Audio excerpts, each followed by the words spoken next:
2 সপ্তাহ পর বাড়তে শুরু করেছে প্রাকৃতিক গ্যাস এলএনজি সরবরাহ।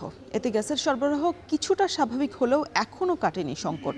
বন্ধ থাকা এলএনজি টার্মিনাল থেকে পুরো সক্ষমতায় গ্যাস সরবরাহ শুরু হতে আরও কয়েকদিন সময় লাগতে পারে। এ নিয়ে আরও বিস্তারিত জানাতে সাভার থেকে যুক্ত হয়েছেন হুমায়ুন কবির। হুমায়ুন, গ্যাসের সরবরাহ স্বাভাবিক হতে আরও সময় লাগবে বলছে, সেক্ষেত্রে জনজীবনে কতটা প্রভাব পড়েছে, এখন কি অবস্থা, বিস্তারিত জানাবেন।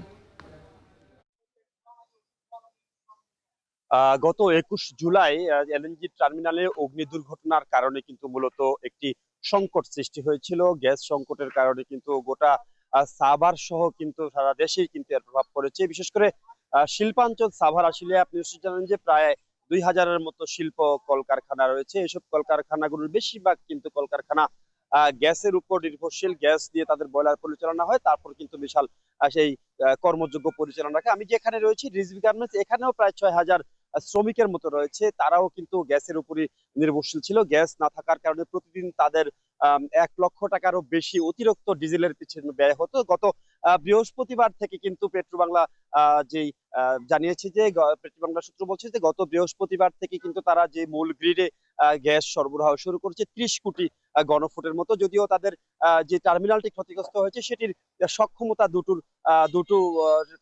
দুটো যে চুল্লি রয়েছে সেই দুটো বয়লারের ধারণ সক্ষমতা ছিল ৬০ কোটি ঘনফুট। একটি এই মুহূর্তে এখনো সংস্কার কাজ চলছে। গতকাল বিমানবন্দর থেকে যেসব বিদেশ থেকে যেসব মালামাল আমদানি করা হয়েছে সেগুলো সেই বয়লারটি সংস্কারের জন্য সেই মালামালগুলো গতকাল মহেশখালীতে পৌঁছার কথা রয়েছে এবং আগামী ১০ তারিখ নাগাদ আসলে যে দুটো বয়লারই গ্যাস সরবরাহ করতে পারবে এমন তথ্য কিন্তু পেট্রোবাংলায় নিশ্চিত করেছেন। তবে এই গ্যাস সরবরাহ মোটামুটি স্বাভাবিক হয়েছে। এখন গ্যাসের জন্য যে সিএনজি পাম্পগুলোতে হাহাকার ছিল, মালিক পক্ষ বিশেষ করে শিল্প মালিকরা কিন্তু বলছিলেন যে এইভাবে যদি গ্যাস সংকট দীর্ঘায়িত হয় তাহলে কিন্তু আন্তর্জাতিক বাজারে তাদের যে কম্পিটিশনের মার্কেট সেটিকে ধরে রাখা কঠিন হয়ে পড়বে। কারণ মোটামুটি যেই গ্যাস না থাকলে তাদের যে ব্যয় সেটি কিন্তু মারাত্মকভাবে বেড়ে যায়। ব্যয় বেড়ে গেলে উৎপাদন ব্যয় বেড়ে গেলে কিন্তু আন্তর্জাতিক বাজারে এই পোশাকের যে বাজার ধরে রাখা অনেকটা কঠিন হবে। সেই জায়গাটি থেকে কিন্তু অনেকটা উত্তরণ হয়েছে মালিক পক্ষ বলছেন।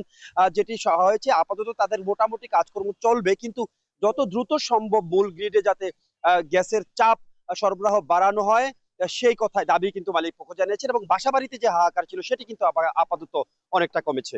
এই ছিল আমার কাছে গ্যাস সরবরাহের সবশেষ খবরাখবর নিয়ে সাভার থেকে বিস্তারিত। সাভার থেকে যুক্ত ছিলেন হুমায়ুন কবির।